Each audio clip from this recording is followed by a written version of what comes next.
welcome back and welcome to another review. I read this book and I was like, I'm going to have to talk about this to actually put my words across. Obviously I'm going to do a written review as well, but it's one of those where I was like, I need to talk about it so I can get excited about it. And that book is Big Bones by Laura Dockrill, which my camera just doesn't want to focus on this picture because it's too bright and fabulous. The cover tells you an awful lot about what this book is about, but I'm going to put it down now because I want the focus to be on me as well. Yes. So let me read you a very brief synopsis of this book. It says, meet Bluebell, aka BB, aka Big Bones, the body positive, sassy 16-year-old star of this, her food diary / life story of one hot summer. And then it says, tuck in for best mates, belly laughs, boys, and the best Bakewell tart. So all the lovely alliterative B words, I just love it. And this book, oh, it did make me belly laugh. Also made me cry a little bit. And people talk about, oh, I wish I'd had this book when I was 17, or like, I wish I'd had this book when I was going through a divorce and things like that. And I've never kind of gone, oh, I wish when I was 16 that I'd had this advice or something. But I wish when I was 16 that I had had this book, because yeah, I would love to have been just as sassy as BB is in this book at the age of 16 and had the kind of comebacks that she has to people telling her trying to lose weight. Even, this whole diary is concocted around the fact that, she goes to the doctors and a nurse tells her she needs to lose weight and tells her to keep a food diary because, she is convinced that what she's eating is healthy eating because she loves food so much.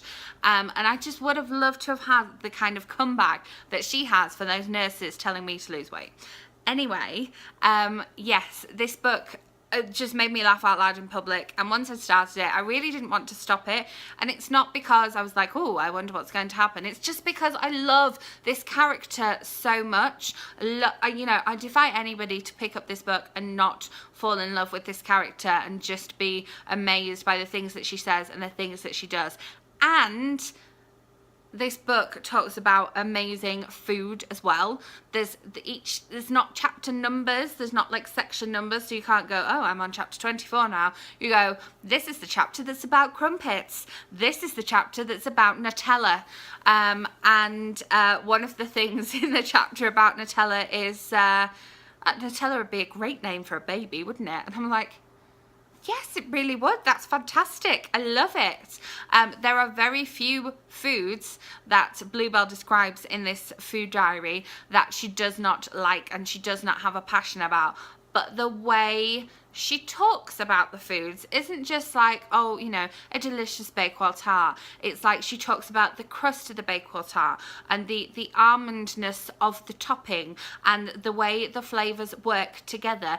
And the way Laura Dockrill writes, I've read her Darcy Burdock series, and I've met her in person, and she writes how she speaks, and she says in, acknowledgements and things like that to write how you speak. Don't be pressurized into writing a certain way just because teachers like me tell you that you have to, but that's just to pass tests.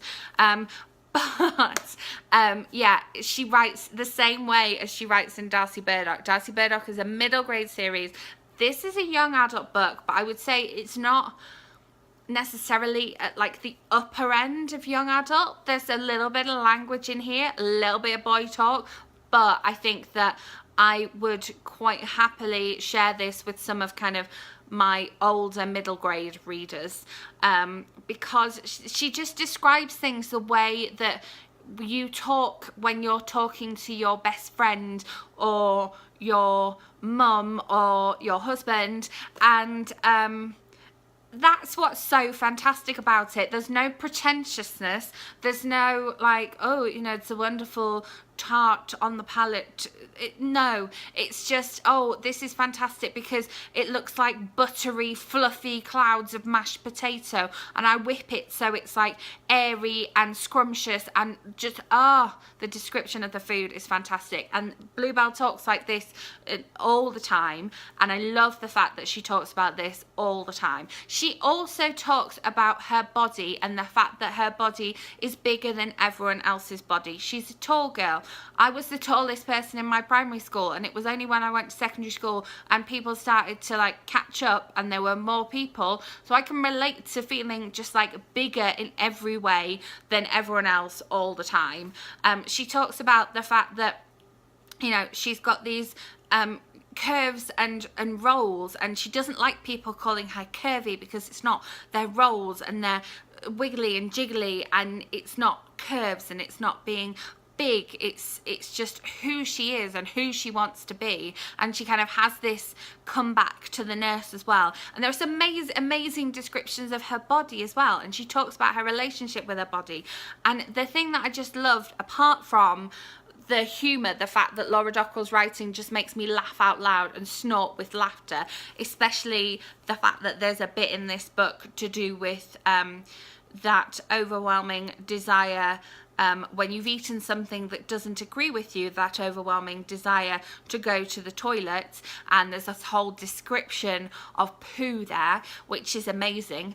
The thing that I love is just how like honest like Laura Dockrill, and therefore BB, is in this book. Just the way she puts everything is just so blunt and to the point and honest, and I just love it.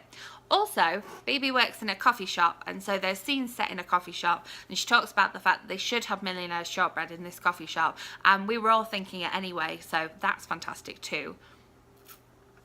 But yeah, at the beginning of the first Darcy Burdock book, Laura Dockrill says, well, not Laura Dockrill, Darcy Burdock says that this book is for the noticers, and she talks about the fact that this book is for everybody except her two enemies that Darcy Burdock has, and young babies.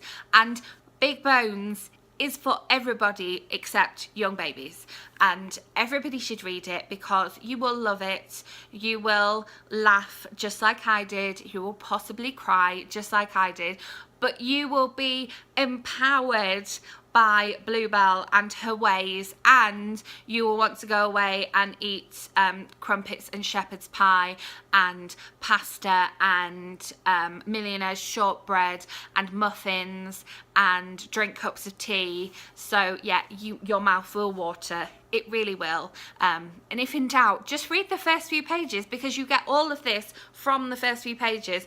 But I would recommend sticking through and reading the whole of the book. Even though this is a fairly long book, it did not take me long to read. I read it in 2 days. The only reason I didn't read it in 1 day was because I went to the cinema. Yes, so you can see why I wanted to make a video review about this one, because the only way to get across the fantasticness of this book is to talk about it, and to talk about it the way I talk and not necessarily the way I write. So yeah, I will leave a link. This book comes out in the UK on Thursday, so I'll leave a link to pre-order down below, because I just recommend it. It's for everybody. It's fabulous. It's funny. Just go and read it. It's wonderful, and I love Laura Dockrill and always will, and she's amazing. Side note, she told me that I should marry my now husband, and I did, so we can credit her with that. Yeah, anyway. I will be back with another video for you very soon, so make sure you are subscribed so that drops into your subscription feed. Thank you very much for watching. If you enjoyed this, obviously give it a thumbs up, and let me know if you have read Laura Dockrill. I haven't read her Mermaid series yet, so if you have read those, let me know in comments, because I have them, but I haven't read them yet. It's here. What? Just here. Yeah. Thanks for watching, and I will see you with another video soon. Bye.